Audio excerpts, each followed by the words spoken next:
great. Right, let's get started, shall we? So we'll just do some introductions, the three of us, and then we'll take you through the session. This is the next in our series of webinars, and we realise the SQE has a lot of opportunity, but also can be quite confusing for people. So we run a whole host of webinars and information sessions around lots of different things. And this particular one looks at which SQE1 prep course could be right for you and your circumstances, because the college runs several. So we'll try and hopefully help you understand the assessments, also just a little bit about the courses and the different levels of time commitment and the different kind of expectations for each course. Catherine is the program leader for our SQE1 preparation course that we call Solicitors Legal Knowledge. So she'll be able to answer all your questions as we go along. So just introductions. My name's Alice Payne. I'm Head of Business Development and Marketing at the college. I've been with the college a couple of years. Matt, would you like to introduce yourself? Of course. I'm Matt Shepherd. I'm the Student Recruitment Manager for the college. I've only been with the college a few weeks, but I've been thoroughly enjoying getting involved with these events and meeting prospective students. Thank you. And Catherine? Hello everyone, and I'm Catherine Newton, and I'm a Programme Leader at the College of Legal Practice. I'm responsible for the SQE1 prep course, and my background is in legal education, where I ran the LPC course at a previous institution, and prior to that, as a practising solicitor. So I'm looking forward to talking to you today. Thanks, Catherine. Right, let's start. I'll just pop up some slides to help us out.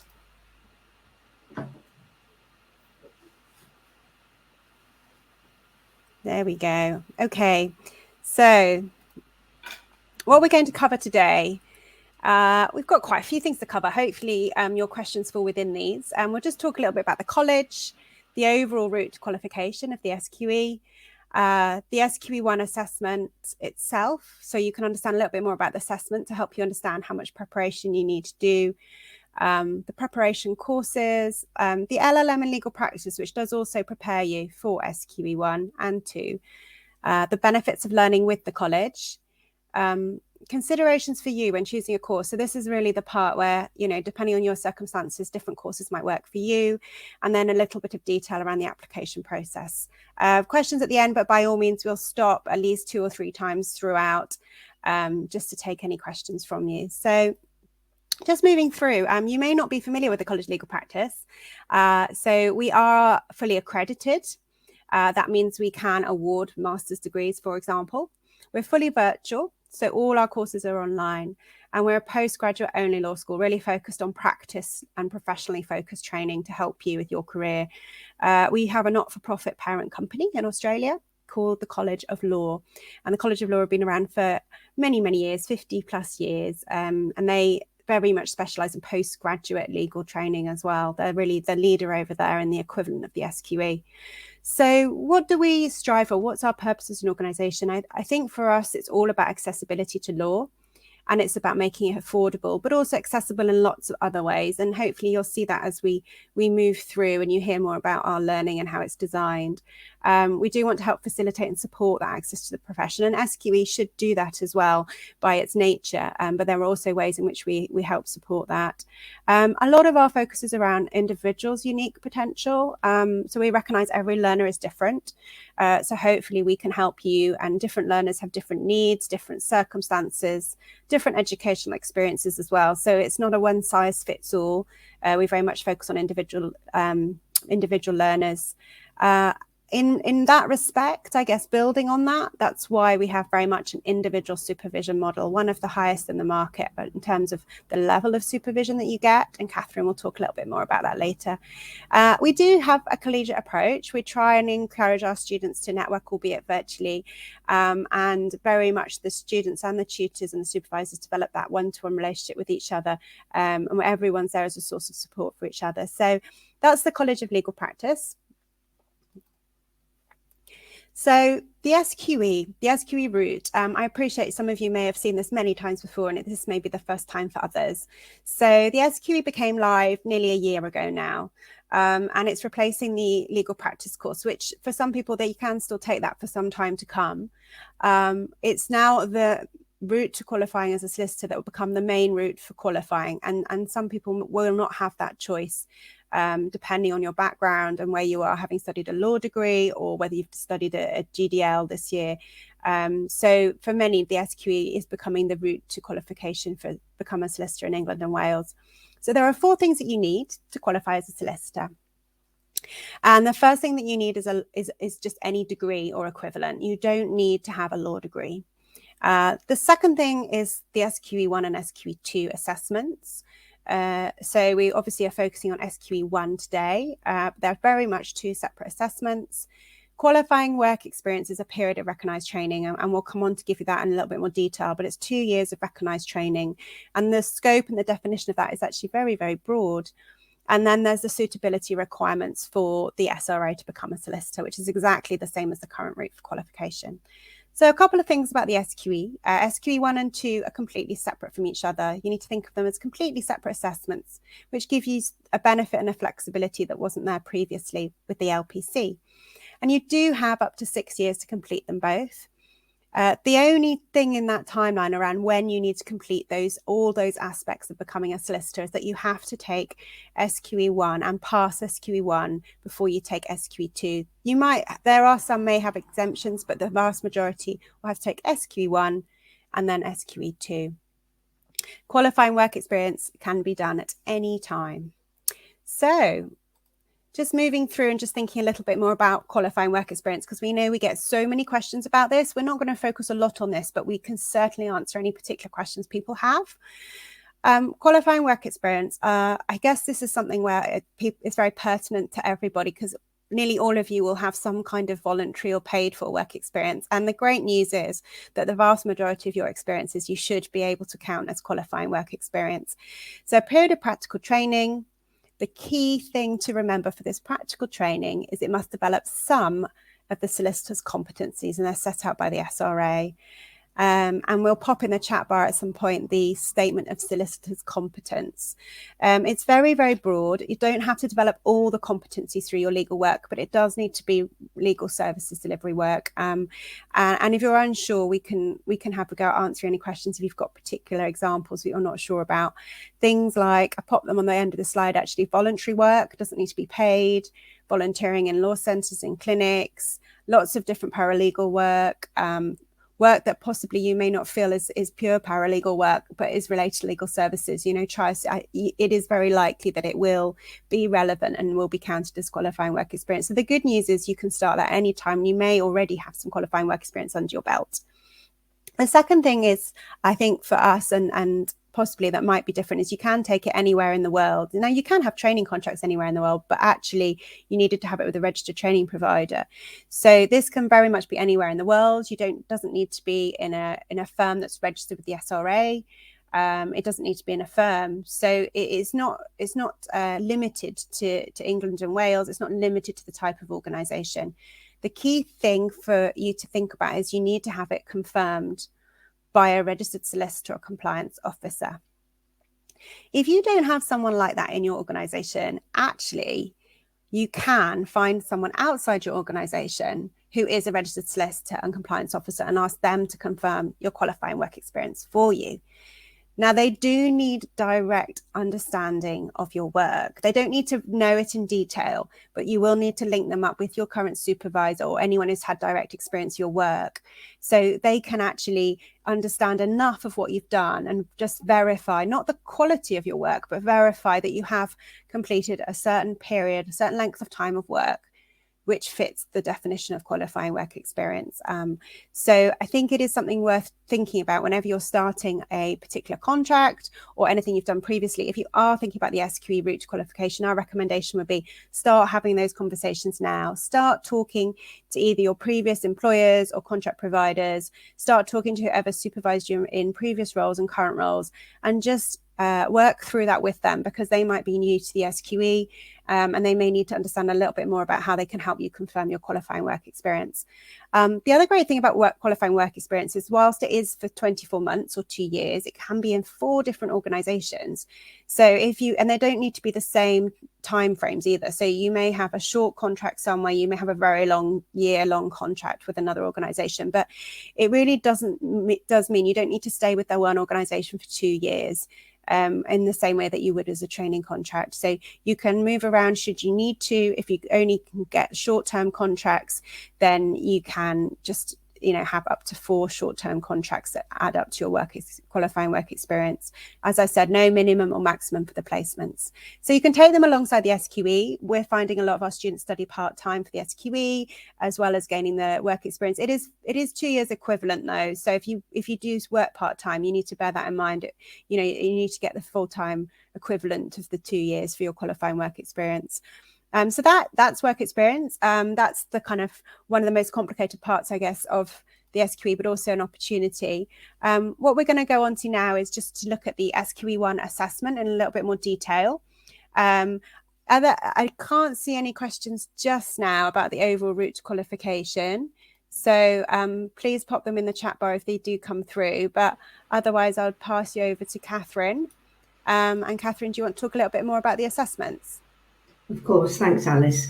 Yes, so if you are thinking about qualifying as a solicitor, you need to know what your end goal is going to be. So what I'm going to talk to you about initially is the SQE assessment set by the SRA via Kaplan. So the key point here is that this is a national central exam, and it's separate from any preparation course you do with any provider for that national exam. So it's a standardised assessment. Key points are that it tests all of your functioning legal knowledge. That's 13 practice areas of law. So for those of you who have come through the undergraduate law degree route, that's all your compulsory subjects. And it also includes all of the elements of law that would have been studied on the LPC. So it's a very broad syllabus, which you'll be studying for the SQE examination. You can, because it's a centralised examination, the examination centres are dotted throughout England and Wales in various locations, and actually there are some international locations as well. All of your these exams must be booked through Kaplan, and there are assessment points twice a year at the moment, in January and July. So the next assessment point is coming up in January 2023, and we have courses that are opening for you to be ready to attempt the January 2023 assessment. You pay an examination fee to sit the SQE1 exam, and that's a payment made directly to Kaplan, who run the exam for the SRA, and the fee is currently just over £1,600.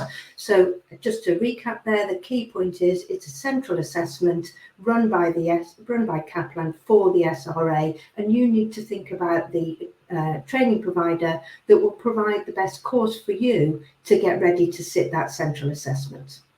The assessment that you'll actually do is an MCQ assessment, so very different to the type of assessments you've done previously. In that it's all MCQs, it's 360 MCQs across 2 days. All the questions are randomised across all the practice areas, and we'll show you an example of a question in a moment.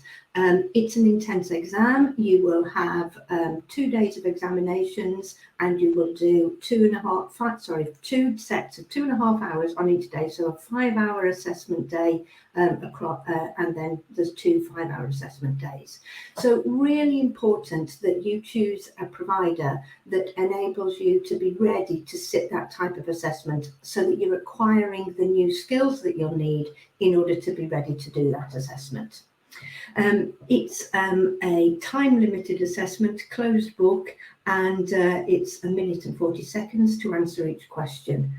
So if we move on to look at an exemplar for you, so that you have a sense of what you're tackling, we are going to see an exemplar that's published by the SRA. So they have on their own website examples of the questions that they set. These are the only questions available publicly. They don't release any past papers. This is where you get a sense of what your SQE assessment will look like. So each MCQ question contains a stem of a question which sets out a scenario, and you can see there, I won't take you through the detail, it's a business question, so in the context of the practice area of business. And after the scenario that's set, there is a question set for you to answer based on that scenario. So here the question is about the proposed sale of land and the requirements for shareholder approval. All of the information that you need to answer that question is in the STEM, but you need to have the legal knowledge to apply that legal knowledge to the facts in the STEM to answer the question. So it's MCQs, so obviously the answer is going to be provided to you in the options. Let's have a look at the options. So each MCQ question that you encounter on the SQE1 assessment will have 5 options available to you. This is a single best answer MCQ exam. And what that means is all of the options that are set out to you are plausible options. And you have to work through those options to identify which is the best. So they may all be correct in their own way, but one will be more appropriate than all of the others. We've highlighted here the one that is the single best answer. If you select the single best answer, you get a mark for that question. Every single question carries the same number of marks, and you have 1.5 minutes or thereabouts in order to work through the question to move on to the next one, so that you actually complete the assessment in the 2.5 hours available to you when you do 90 questions. On the actual exam day, you then get an hour's break before moving on to the next 2.5-hour exam when you do the next 90 questions. So you can see from that you're attempting an intense exam. You need to be skilled up and ready to do it. And that's where thinking about the provider comes in. So I'm going to turn now to talk about our course. So our SQE1 prep course is called Solicitors Legal Knowledge because obviously your SQE1 exam tests your functioning legal knowledge. We have a number of courses over different durations which you can start with us. Each one of those courses is aligned to an SQE1 assessment date, and I'll talk in a little bit more detail about the length of the courses and selecting the length which is correct for you. But the key message here is that the content of all of the courses, whatever the duration, is exactly the same. It's identical. So you're getting the same product, whichever duration you select. We cover all of the 13 practice areas, as you would expect. And what we give you is manuals, which covers the content for all of the practice areas. So we're giving you a bespoke textbook, if you like, and it covers all of those practice areas. And that textbook, those manuals, are what you need to understand and process, the knowledge you need to acquire to attempt the assessment. So they are laser focused towards the SQE assessment. So they are very different to the type of textbooks you will have encountered previously on any undergraduate law program that you have done, or indeed on any LPC program that you have done, because it's literally directed towards the SQE1 exam and the blueprint for the SQE1 assessment. With that legal knowledge that we give to you in those manuals, you then have the opportunity to practice your knowledge across various activities. So we give you videos for you to look at to accompany the manuals. You then have activities that you can complete in order to test your legal knowledge that you've acquired through drag and drop type activities and flashcard activities. And then on each and every practice area, you have a set of multiple choice questions which will enable you to test your knowledge in the same way as you are being tested for the SQE1 examination. We keep you on track with your studies by holding whole cohort sessions. So we support you with town hall meetings, which orientate you through your studies. We give you surgeries for the practice areas, which gives you direct access to the subject supervisor to ask any queries you have about the content of the particular practice area. And that keeps you focused in a laser focused way for the content that you need for the SQE1 examination. Aside from those whole cohort sessions, which we record incidentally and we post for you, so you can look at them whenever you like, we also have the individual one-to-one support that Alison mentioned earlier. And in that individual one-to-one support, you will meet with a supervisor, not to discuss the content of what you're studying, but to discuss your progress through the programme. And that will enable you to ensure that you keep on track and up to date. It's also the point at which we as supervisors can give you advice on your study techniques, and we can also discuss with you how you're performing and advise you on your readiness for the SQE assessment from the data that we collect through our learning platform as you are completing the activities that we set for you in the platform. So that tells you about what our course does, and we give that to you for a fee of £1,800. So remember, that's separate to the SQE exam itself. Now you can study our SQE1 prep course on its own simply for the purpose of sitting the SQE1 exam. But you can also, if you wish, study your SQE preparation courses as part of an LLM programme. And we offer an LLM in legal practice, which starts with the SQE1 preparation course, but then builds on that to give you a fully rounded master's award, which enables you to acquire legal knowledge and practical skills, not only to pass the SQE1 and SQE2 assessments, but also to look at specific areas of practice different to those which are covered by SQE, so that you have a basis of knowledge in order to work in a particular department in a particular legal firm. We also offer wider business skills courses, which many employers are now seeing the value of, because it enables people to hit the ground running in terms of how they navigate relationships within a legal firm, and how they engage with their clients within a legal firm. So that's a really important area of personal development that you can build into an LLM in legal practice if you choose the college as your educational provider.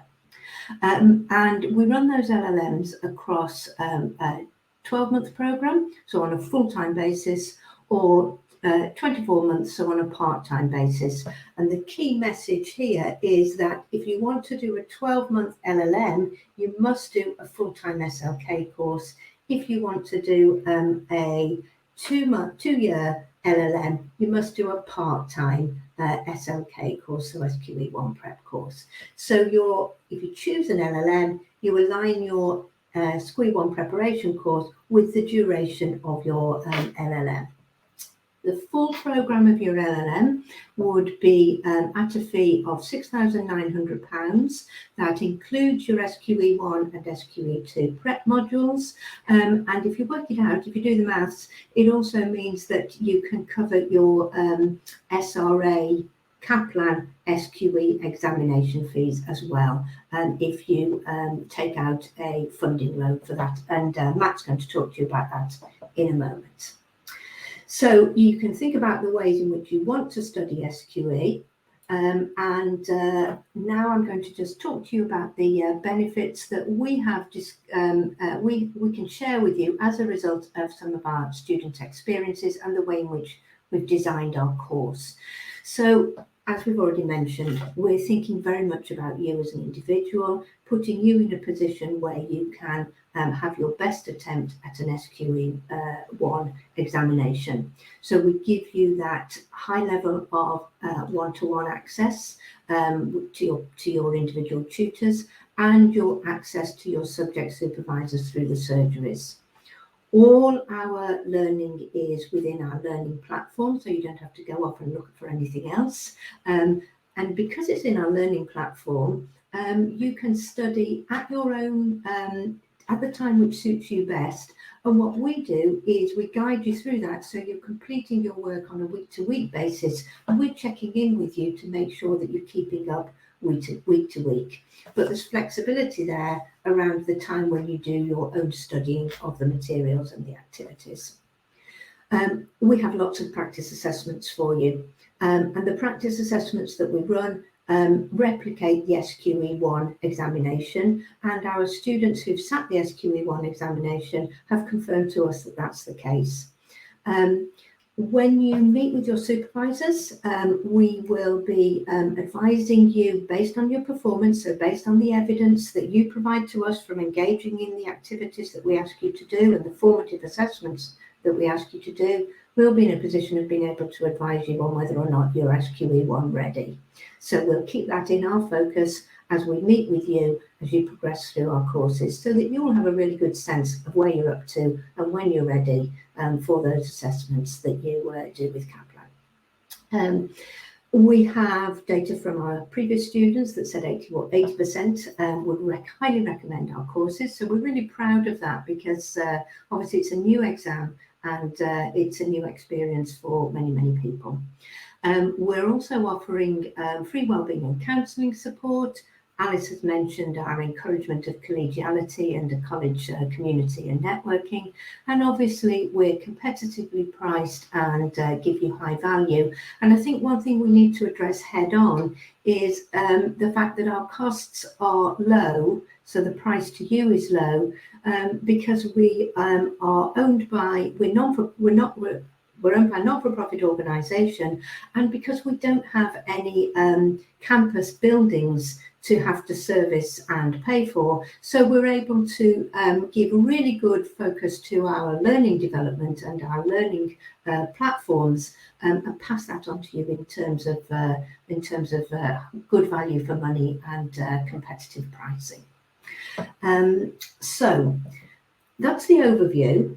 If you're thinking about doing an SQE prep course, you'll now be thinking about, well, which course do I do? What do I choose in terms of the timing? And it's really important that you as an individual think about what you can dedicate to studying for the SQE.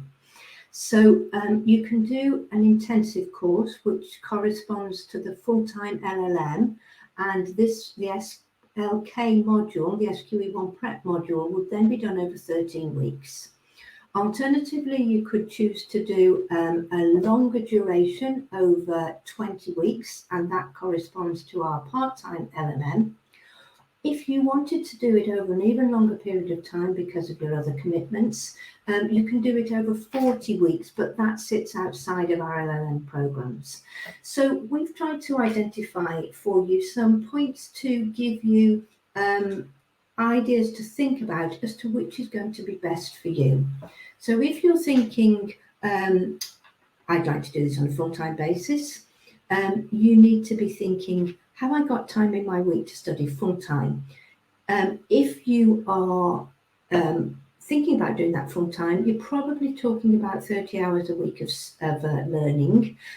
You'll also be attending 3 practice area surgeries and a town hall meeting, and you'll be having a supervision meeting each week. So you'll be looking at around about that 30 hours a week in order to cover all of the aspects of your learning on the 13-week program. If you're working full-time or if you're working part-time, that might not be a good idea for you. It might be intensive for you, but you'll know your own personal commitments and you'll be able to think about that. If you move over onto the middle column and the 20-week program, this might be a better sort of duration for you if you are working on a part-time or a full-time basis, or you're working with other personal demands such as caring demands made on you in your personal life. You can still progress at a good pace. You still would start on a programme that would equip you to move towards the a timed SQE1 exam.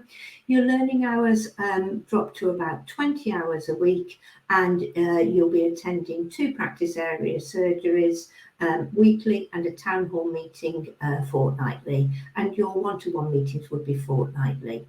So you can see that that's stretched. Stretching out further into the extended programme, your one-to-one meetings and your town hall meetings are stretched to a monthly frequency.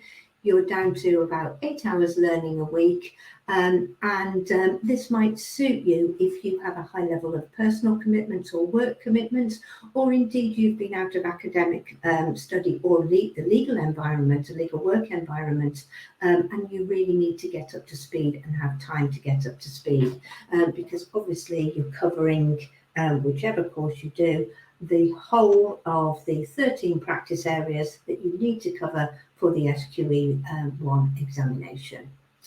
So those are the courses available to you. Drilling down a little bit more into considerations for which is the best for you, then we are think about on a personal level, when did you last study? If it's a long time ago and you really feel rusty on your law, think about doing a longer course, either the part-time or the extended course.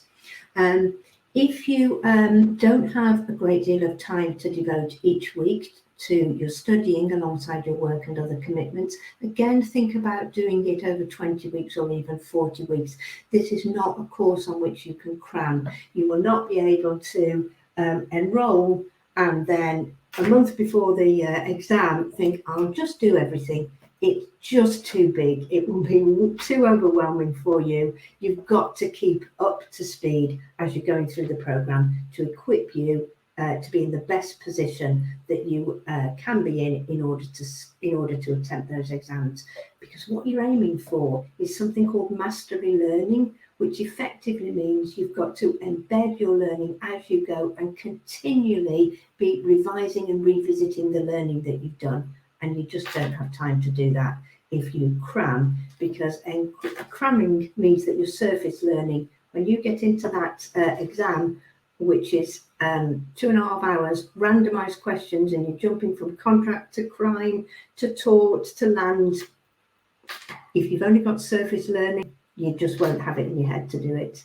So really think about what you've got in terms of your own time commitments.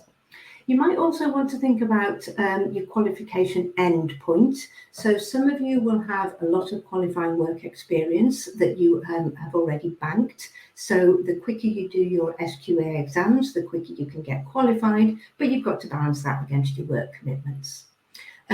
You might be in a lucky position of having employer funding, and they may have a view on how quickly they want you to complete the SQE. So you might need to start a conversation with them as to the availability of funding and what that would mean in terms of time commitment and how they will make time available to you in a working week.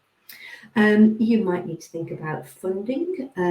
If you need funding to do SQE study, the only way you can do that is to do it as part of an LLM programme. So we've already got competitively priced courses, so that may help you if you're self-funding and want to do only SQE prep courses. But if you really can't afford to self-fund, then you've got to do it within an LLM in order to get any student loan funding. And then final points here relate back to the QWE point, and you might be thinking that it would be helpful to you to see your studying as part of a pathway where you're doing work experience, legal work experience as you go. The advantage of doing that is twofold. You're getting paid while you're studying. Secondly, you may well be exposed to the type of knowledge and certainly skills that are needed in a solicitor's firm, which actually help you in order to see the knowledge that you're acquiring for SQE, at SQE1 and the skills that you're acquiring for SQE2 actually within the workplace, and that sets you in a good position. So thinking about studying whilst you're working in legal practice is a very important consideration. And if you're talking to legal firms or you're within a legal firm, it might help you in actually securing qualified work experience with them, or indeed converting the position that you're in as a paralegal to a qualified position.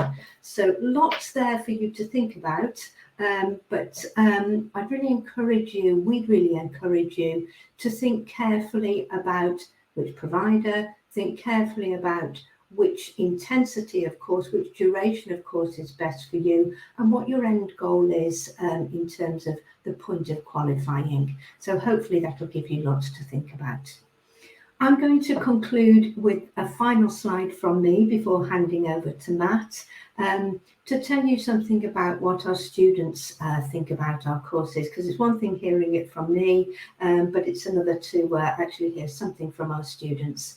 So, as I've already said, 80% were satisfied or very satisfied with our SQE prep course, and the feedback that we got was that it really helped them when they attempted the SQE. And I refer you to that quote at the end, that the questions, the MCQ questions that we gave were substantial, and they wouldn't have been able to do the SQE1 assessment without taking the course. And that's a direct quote from a student who passed SQE1 in October of last year. 70% of our students comment that the learning portal is easy or very easy to use. 85% of students rating their supervisor as good or very good, and 80% being prepared to highly recommend the college to others. So those stats probably speak for themselves, and you don't need to hear anything else from me on that. So I'll pause now before handing over to Matt to see if anyone has any questions here.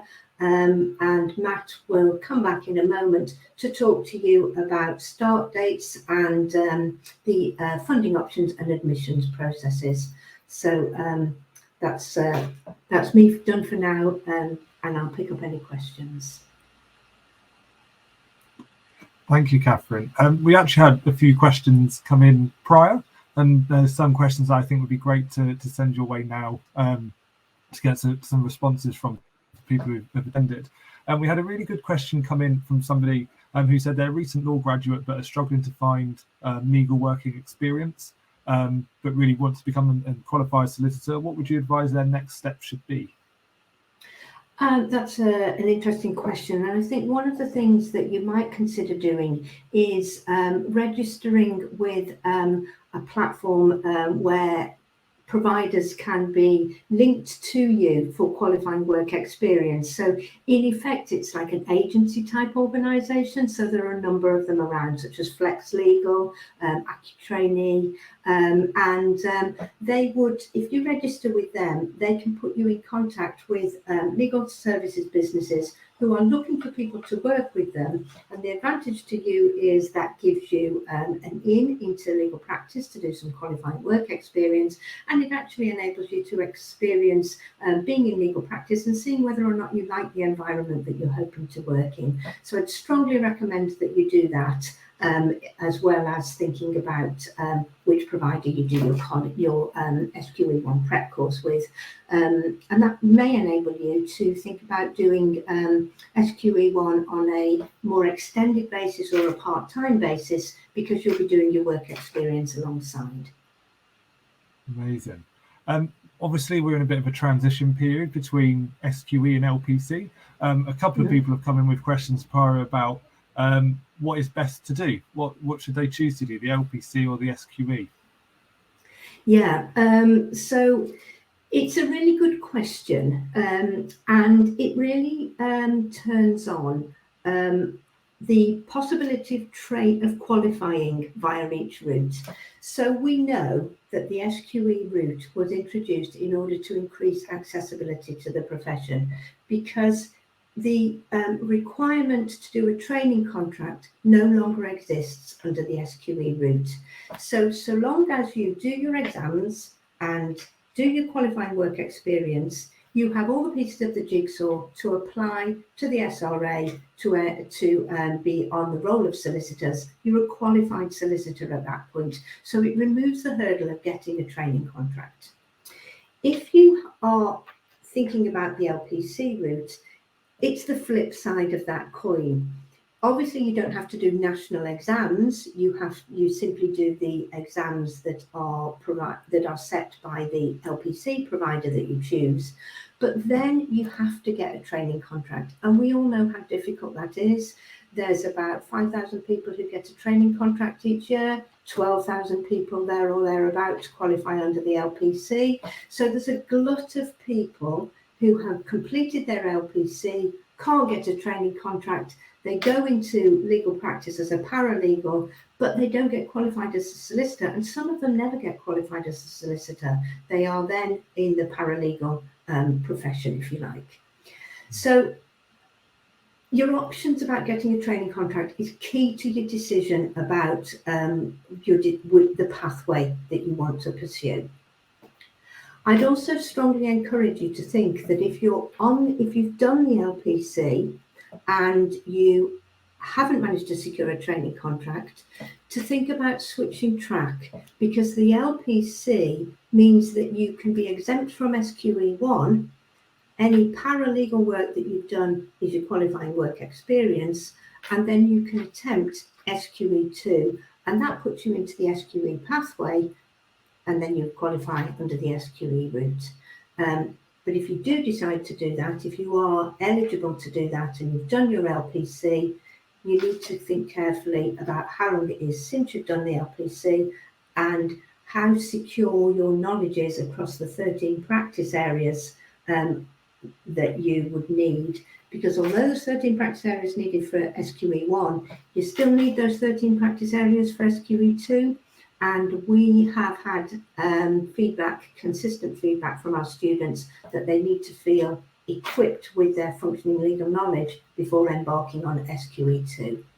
So think carefully, what's your prospects of getting a training contract? If you've got a training contract, it's simply a matter of it being up to you. If you really think you're going to struggle to get a training contract, the SQE route is the one that's more likely to enable you to qualify. Brilliant. Thank you, Catherine. I think we'll leave some questions there for now. What I'll do now is I'll move on to just going over the overview of structure of what courses we have on offer. And then We'll also kind of briefly go through the processes of admissions and the process of how that's done. So you can see in front of you, we've got a split between our full-time and our part-time courses. What's really worthwhile thinking as somebody considering preparation courses is actually, when do you want to qualify? Do you want to qualify a lot quicker? Or are you happy to take your time ever so slightly and put a little bit more time into it? And that comes from the list of considerations Catherine went through as well. As you can see, so the top part is our full-time courses. So the SRA for 2023 for SQE1 have examinations in January and in July. So that will kind of dictate when you may want to qualify and how quickly you want to go through. So if you're looking to qualify or want to take the exams in January, you'd be wanting to do our full-time course starting in September. That then leaves you, and you're able to finish our course in June, and then you can move on to doing the SQE1 examinations in July. And then we also have a course starting on the 27th of March. So if you then you want to take a little bit more time, or you want to save up a little bit more finances, you have the time to do so by starting our course in March. Through the part-time courses, you can see down the bottom again, we've just had a course start and we're still taking late applications for our 8th of August start date. And we're only taking these until next Monday, so the 22nd. So if somebody really does want to qualify or get the exams done in January, have a look on our website at that course now. But we still have then another 2 for SQE1 starting either in September or the start of 2023. It's worth noting that 12th of September is only an SQE1. That's not an LLM course, so it's worth noting if you're only interested in the SQE1 and you want to kind of look at part-time, that might be a good option for you. So that's the main thing to consider when looking at our course dates. When would you like to qualify? So obviously after that, you've then got to take SQE2, and that's going to give you another time period that you need to work towards. So it's really key to factoring that in. But financing courses, there's a couple of options that you have. So on our funding options, What's really great about our options is you have the opportunity to pay in instalments. So if you do have the finances to pay the full fee, you can do. But we also offer a structured instalment system whereby to enroll onto a course, you need to pay a non-refundable £150 deposit, but then you're able to pay instalments throughout. So the next instalment is usually 2 weeks after the course start date, and then you have the opportunity, usually halfway through the course, to pay the next instalment. For the LLM, it's slightly different because obviously it's slightly longer, especially if you're doing part-time. So they are then at equal dates throughout the course. So there's the opportunity to pay in instalments. But as Catherine alluded to earlier as well, you are able to be eligible for a master's loan through Student Finance England for the LLM. So if you might struggle to kind of raise the resources yourself, you can look to the master's loan through Student Finance England. And what's great about this, it also covers the cost of the fees to Kaplan and the SRA for the SQE examinations as well. So if you want to be able to do the full master's degree and also get your qualifications for the SRA and the SQE done through the LLM, you can get a loan that will cover all of those costs. So it leaves you well placed to be able to do it at the time that you wish to do it. Looking to our admissions and the process, so there's a few things that we stipulate in application at the front as kind of criteria. So we look to applicants having a 2-2 equivalent or UK or international equivalent of a 2-2 for 2023 entry. We will consider applications outside of a 2-2, but what we would consider is contacting our student services team just to get a little bit more information, and then potentially have a chat with one of our academic team around what you have previously studied and how you might be able to apply that to one of our courses. If you're coming from let's say an undergraduate program outside of the UK, English isn't your first language, we do require you to sit the IELTS examination and get a minimum of 6.5 overall, with a minimum of 6 in each component. So it's worth keeping that in mind as well if you're an international student. And if you haven't sat law, so we often have students who have actually studied a different subject undergraduate level but wish to convert to law, we really strongly recommend that you take a conversion degree prior to starting any SQE preparation or the LLM to give yourself the best opportunity to succeed at the end of it. And that could be a graduate diploma, but we also offer a graduate foundation in law program, which is very practical based and looks at giving you the best skills and understanding possible. Again, and we offer those part-time and full-time, so it's really worth looking to our foundation in law program if you're looking as a law conversion student. Process is relatively easy, so head straight to our website. I've already put in the chat our course calendar, so you can see where all of our courses start, and then through those you can apply on our website. We will look at and accept students currently in their first and second year of university, so don't feel like you have to wait until your final year. But always reach out and have a conversation with us first if you have more questions about that. What we always ask is always provide as much detail as you possibly can about who you are, what you've studied, what experience you have, so our academic team can really get a really strong understanding of where you're going to be placed when studying our preparation courses or our LLM. We always say apply early. The earlier you apply and the earlier you accept your place and guarantee your place, will send out your learning modules, so you'll have them all on our Canvas platform, but we also send out hard copies. So we'll send, if you're doing SQE1 preparation course, we'll send that out to you. So the more time you have to go through that and get an understanding and get a bit of a grounding of the information, you'll be able to do that sooner. If you're unsure which course is best for you outside of our SQE1 preparation, or there's a variety of different things you want to do, on the next page, we have some contact details. Reach out to us.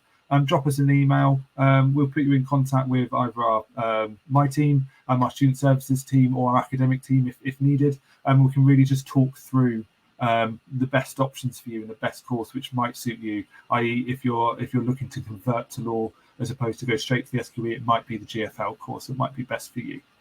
So on the screen in front of you, you can see that's our phone line that will come straight through to our team, for you can have a direct conversation with. Also, just drop us an email on the info@legalpractice.com email. We'll happily pick up. We try to respond within 48 hours, so we have quite quick response times. Or if you fancy more of a one-to-one chat virtually, book through Calendly, and one of the team will kind of pick that up, and then we'll have a chat with you face-to-face to have a little bit more of an in-depth conversation. We have a variety of preparation videos online. So if you'd like to hear from, say, our CEO, Giles, talking about the courses that we offer to get a bit of an understanding of the structure, please have a look at those or download one of our prospectuses. And then we also have a legal cheek event coming up next week. So maybe you might want to sign yourself up to that as well. We also have a LinkedIn group where we share lots of helpful information. So it would be worth popping yourself into that LinkedIn group just to keep in contact with us, and we can keep in contact with you.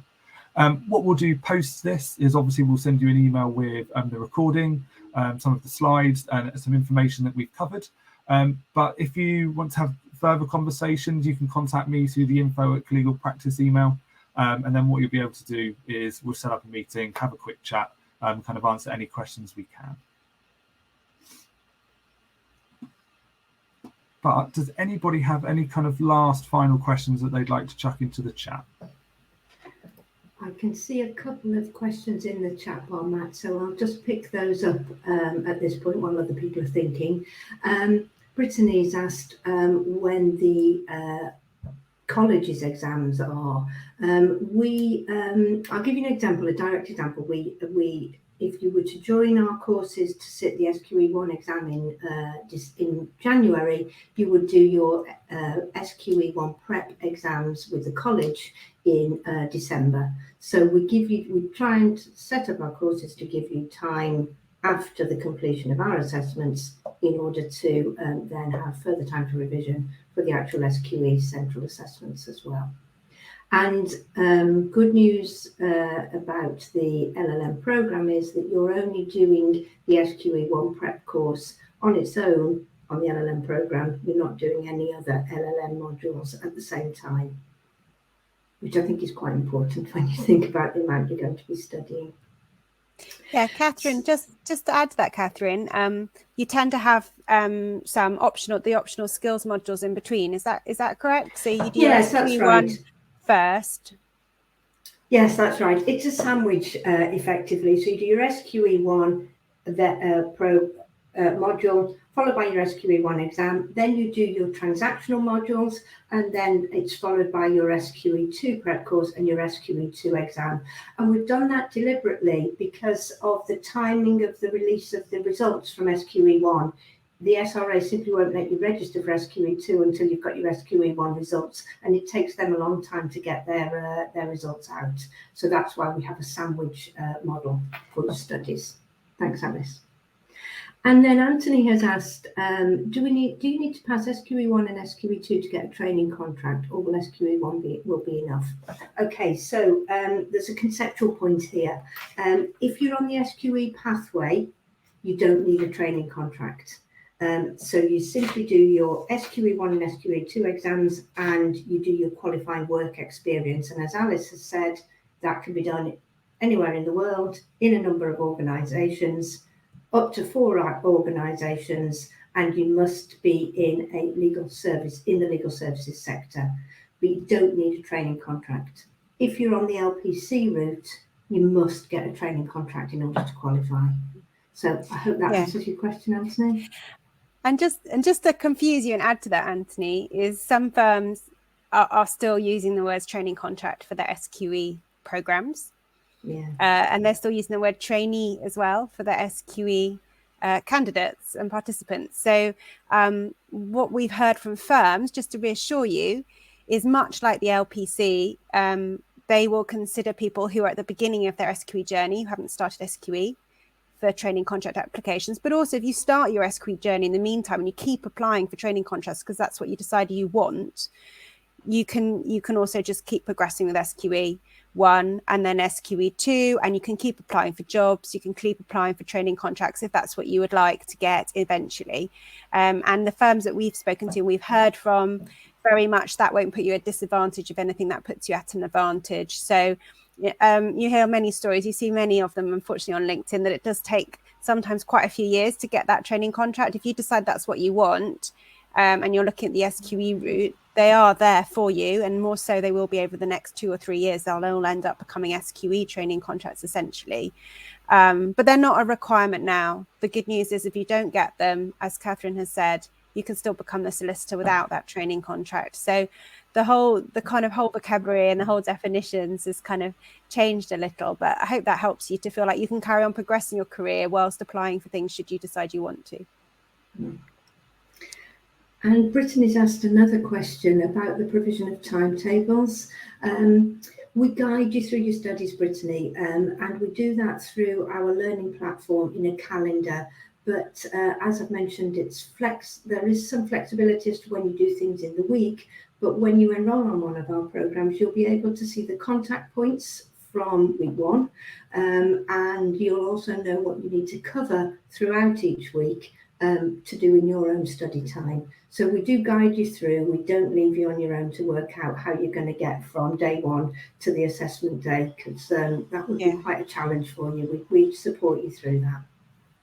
I think the students have really found those town halls really helpful, and you send weekly emails, you know, saying at the end of this week you should have completed X, Y, and Z. So it's very much looking at weekly targets, isn't it? Weekly objectives for completing certain units, certain submissions. They all do have deadlines and dates, but they tend to be any time that week as opposed to on a particular day at a particular time. That's right. Yeah. We can send you some more information, actually, Brittany, on the timetables, should you wish, because I think we do, Matt, the student services team have more details on timetables if you find that helpful, Brittany. Definitely. Sarah, I realise you've joined us. You feel welcome to come and say hello. If anyone would like to come and chat, very welcome.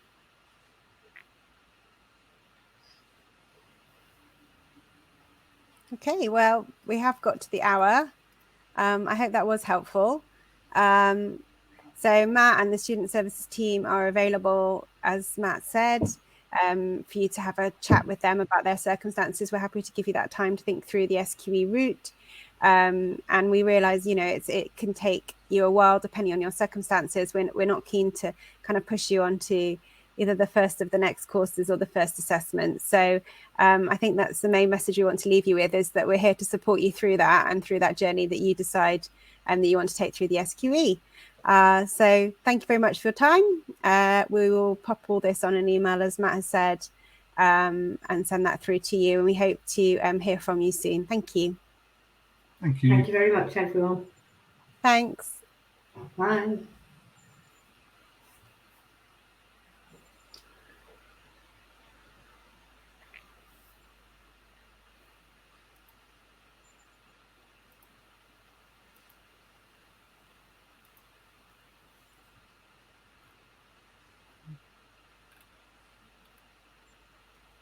Yeah.